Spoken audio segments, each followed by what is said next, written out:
This 10 News Pinpoint Weather Report is sponsored by Anderson Plumbing, Heating and Air. Nobody wows clients like we do. Yeah, well, those areas are dealing with a heat wave. Quite the opposite. She said in the story about 15 degrees above normal here in San Diego County for the next couple of days, about 5 to 10 degrees below normal. And we saw that over the weekend as well. We do have a warm up on the way. In fact, it comes with a heat risk eventually for the deserts, but it's going to take us a few more days to get there. Here's what temperatures look like across the region.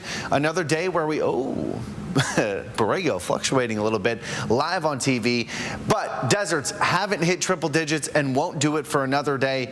They get back to average on Wednesday. Same with the mountains. Going to take a little bit longer for the coastal and valleys to follow suit. Inland hour by hour will take you through the rest of the night, cooling down into the upper 50s, bringing with it some fog. And we'll talk about the impact of visibility here in just a bit. But Padres hosting the Nationals at Petco Park. Fairly clear skies until late at night around 6:40 p.m. first pitch. I don't expect the clouds to return then, but you see them hanging out over the coast. That marine layer staying stubborn will eventually hit those coastal communities at night.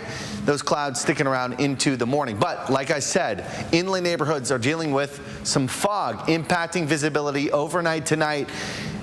And then into the morning. Same goes for Tuesday. You saw a couple spots there like Escondido, Vista, and Poway with less than a mile of visibility.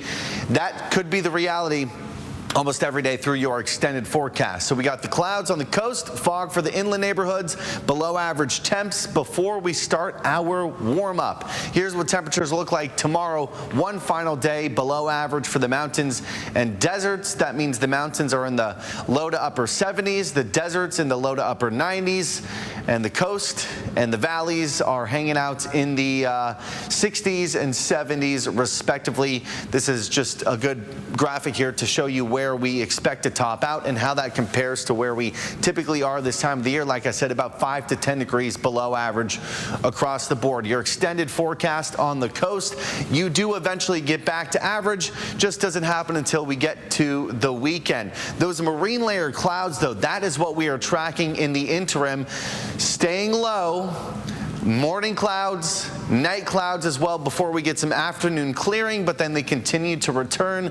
Those clouds don't necessarily, the depth of the marine layer doesn't decrease until we get to Friday through Sunday. So that just means the weekend is going to look beautiful. Clouds to deal with in the meantime. Inland neighborhoods, you get back to average by Saturday, so it takes us a little bit to get there. The mountains back in the 80s on Wednesday, only climbing from there in the upper 80s by the time we get to the end of the weekend. And yeah, heat risk returns for the deserts Sunday and Monday, pushing 110 plus degrees.